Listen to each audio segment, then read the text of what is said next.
We look back at the genocides of previous generations and we wonder, how did the world let that happen?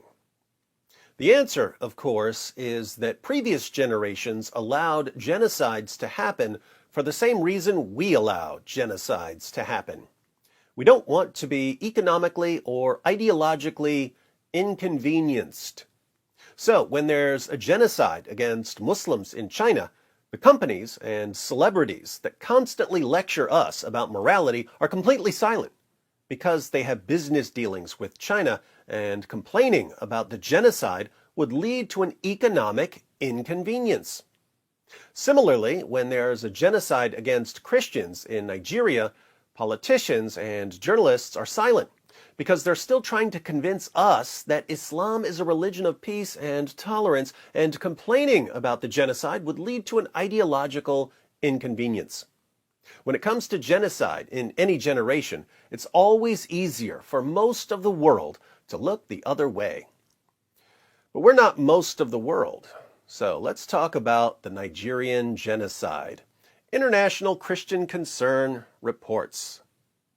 At least 896 civilians have been killed in violent attacks in Nigeria during the first 3 months of 2022. This, according to Open Doors, includes hundreds of Christians who were murdered because of their faith. Open Doors is a non-denominational organization supporting persecuted Christians in the world. Open Doors cited a report by SBM Intelligence, a Nigeria-based research firm, for the reported killings in the West African country. The attacks are blamed on Islamist extremist groups such as Boko Haram and Islamic State in West Africa Province, ISWAP, militant Fulani herdsmen, bandits, and violent gangs. Now, what could all these groups who are slaughtering Christians in the name of Allah possibly have in common? Journalists can never seriously ask this question because it would be inconvenient for their narrative. Open Doors reported that there were increasing signs that these groups were working together and widening the impact of their violence. The organization alleged more Christians are killed for their faith in Nigeria than in the rest of the world combined. Nigeria is currently one of the scariest places to be a Christian, said Ilya Jadi, an Open Doors analyst for Sub-Saharan Africa. Nigeria is Africa's most populous country with over 200 million people and is divided roughly in half between Muslims who live mostly in the north and Christians who live mostly in the south. Last year, Nigeria earned the distinction of being the country with the world's worst persecution in International Christian Concern's Persecutor of the Year Awards. Wow, Persecutor of the Year. The sad part is that groups like Boko Haram and ISWAP would be as proud of that honor as Ali Dawa is when he talks about executing apostates.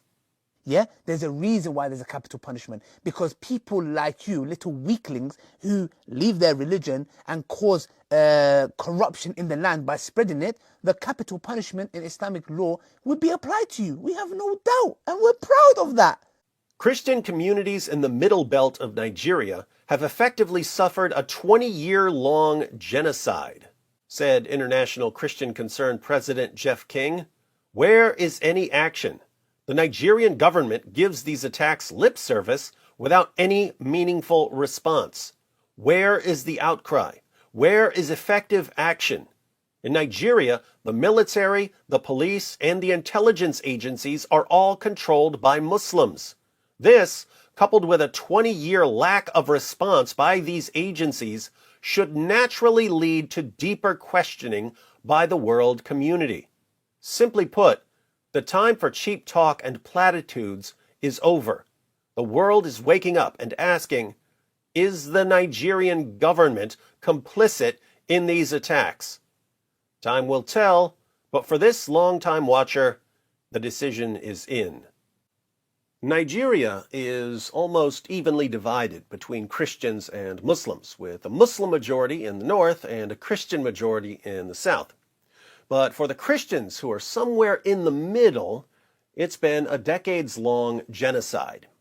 Jihadis want to expand, and contrary to the claims of Western journalists and Dawagandists, Islam expands through terrorism, mass murder, beheadings, stoning, oppression, rape, kidnapping, forced marriage, torture, burning churches, and burning Christians. It's what future generations will look back at and wonder in horror. How did the entire world ignore the genocide of Nigerian Christians? And when future generations ask that question, my great-great-grandson will reply, they ignored it because they were a bunch of sniveling cowards with columns of marshmallows where their spines should have been.